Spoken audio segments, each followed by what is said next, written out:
Hola, ¿qué tal? Arrancamos directo con este análisis. Fíjense que casi siempre nos cuentan la independencia de México como una película de acción, puras batallas, espadas y héroes de bronce. Pero, ¿y si les digo que hay toda una historia oculta detrás de eso? Hoy vamos a darle la vuelta a esa versión tradicional y nos vamos a meter de lleno a la verdadera turbulencia social y económica que, literalmente, parió a una nueva nación.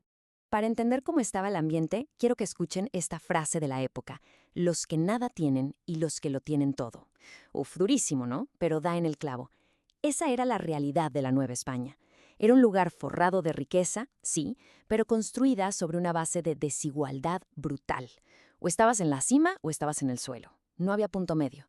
Esta polarización extrema fue, digamos, el motor silencioso que echó a andar todo el relajo que venía. Pasemos al primer punto de este recorrido: el espejismo de la abundancia. Imagínense esto. A principios del siglo XIX, el virreinato era una bestia de 4 millones de kilómetros cuadrados. ¡Gigantesco! Y para 1810, la riqueza pública alcanzó los 20 millones de pesos. Para la época, eso era una auténtica locura. Había un boom minero tremendo, el comercio estaba a todo lo que da y la agricultura, bueno, producía muchísimo. La economía era tan fuerte que la Nueva España pagaba las cuentas de otros territorios, como las Antillas y las Filipinas. Hasta los extranjeros que venían de visita se quedaban con el ojo cuadrado al ver tanta grandeza material. Pero, a ver, aquí viene el balde de agua fría. De los casi 6,5 millones de habitantes que había, toda esa tremenda prosperidad estaba en manos de, escuchen bien, apenas 80,000 europeos. Nada más. Mientras tanto, millones de indígenas y personas de las llamadas castas vivían en la base de la pirámide, totalmente aplastados por un sistema súper rígido. Les quitaban sus tierras, los obligaban a pagar tributos altísimos, en fin, era una olla de presión. Una verdadera bomba de tiempo demográfica y económica a punto de estallar. Y así llegamos a la segunda parte, la chispa de la rebelión. Como decíamos, el ambiente estaba súper tenso. Las clases bajas ya no aguantaban y los criollos ya traían esta espinita de querer gobernarse solos. Además, el mundo entero estaba de cabeza. Las ideas de la Ilustración, sumadas a las revoluciones en Francia y Estados Unidos, trajeron nuevas ideas sobre libertad. Pero la gota que derramó el vaso cayó en 1808. Napoleón Bonaparte decide invadir España y quita el rey. Al quedarse sin monarca, se hace un vacío de poder gigantesco. Y claro, en la Nueva España vieron esto como la oportunidad de oro, caótica, pero perfecta, para plantear un autogobierno. Y aquí es donde la cosa se pone color de hormiga por cómo reaccionaron. En 1808, el virrey simpatizó con la idea de formar una junta para gobernarse pacíficamente. Parecía una salida bastante lógica, ¿verdad? Pues a las élites conservadoras no les hizo ni tantita gracia. Les dio pavor perder sus privilegios, así que dieron un golpe de estado súper violento. Destituyeron al virrey y metieron a la cárcel a los líderes criollos. Al aplastar este primer intento democrático, básicamente cerraron cualquier posibilidad de arreglar las cosas por las buenas. A partir de ahí, irse a las armas no era una opción, era el único camino que quedaba. Vamos al punto número 3, la revolución del pueblo. Hay que entender algo clave. Cuando estalla la guerra en septiembre de 1810, esto no fue una jugada política súper calculada por intelectuales en un salón. Para nada. Fue un levantamiento explosivo, caótico, de la gente del pueblo exigiendo cambios de raíz. Líderes como el cura Hidalgo y, un poco después, el gran estratega José María Morelos, no solo querían romper con España, querían echar abajo toda esa desigualdad histórica. Traían propuestas que eran revolucionarias: abolir la esclavitud, cancelar el pago de tributos y devolverles las tierras a las comunidades indígenas. Buscaban desmantelar el sistema por completo. Y en medio de toda esta ferocidad y balazos, pasó algo increíble a nivel ideológico. Nos dicen los registros históricos que, antes de 1810, la gente realmente no pensaba en el concepto de patria. Fue justo ahí, en el lodo, en la lucha diaria de las masas rurales y bajo estos nuevos ideales, que la idea de pertenecer a una nación, de ser verdaderamente mexicanos, echó raíces en el corazón de la gente.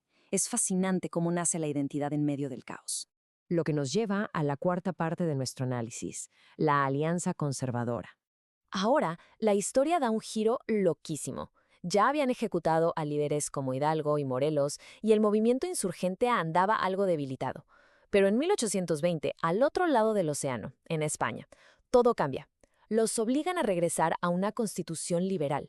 Cuando la noticia cruza el Atlántico, las élites ultraconservadoras en la Nueva España entraron en pánico total.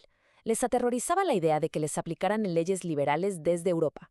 Así que, de un día para otro, decidieron que la independencia siempre sí era una idea excelente, pero solo para proteger sus propios intereses.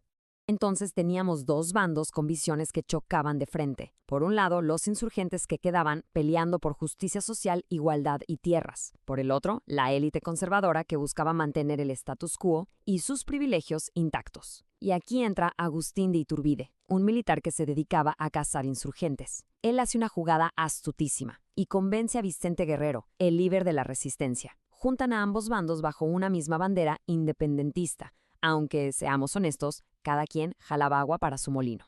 Esta peculiar alianza, conservadora con los insurgentes, se hizo oficial en 1821 con el Plan de Iguala. Luego vinieron los Tratados de Córdoba y la famosa entrada pacífica del ejército trigarante a la capital. La independencia se había consumado. Pero, mucho ojo aquí. El diseño político final fue una monarquía que garantizaba la unidad, sí, pero que sobre todo protegía y dejaba intacta la jerarquía social de clases que existía desde antes de la guerra. Y finalmente llegamos al punto 5, el precio de la libertad. Después de toda la fiesta y las celebraciones de la independencia, vino la resaca. El nuevo país despertó de más de una década de conflictos y el panorama era de terror. Literalmente, el motor económico estaba en ruinas. Las minas de plata, que eran la gallina de los huevos de oro, estaban abandonadas o inundadas. El campo, vital para sobrevivir, estaba destrozado. Y el comercio global se había esfumado. El famoso galeón de Manila había llegado por última vez en 1815, cortando de tajo ese importantísimo comercio asiático. Claro, esto le pegó directísimo a la cartera del gobierno. ¿Se acuerdan de esos impresionantes 20 millones de pesos de ingresos públicos en 1810? Pues se desplomaron a menos de la mitad para cuando se consumó la independencia. El joven gobierno no tenía ni un clavo, así que empezó su nueva etapa endeudándose hasta el cuello, pidiendo préstamos forzosos y buscando crédito extranjero de forma desesperada nada más para sobrevivir, lo que trajo una inestabilidad brutal para las décadas siguientes. Por si la falta de dinero fuera poco, había un enorme elefante en la habitación. Resulta que en 1819, antes de la independencia, España había firmado un tratado con un Estados Unidos que venía en plena expansión.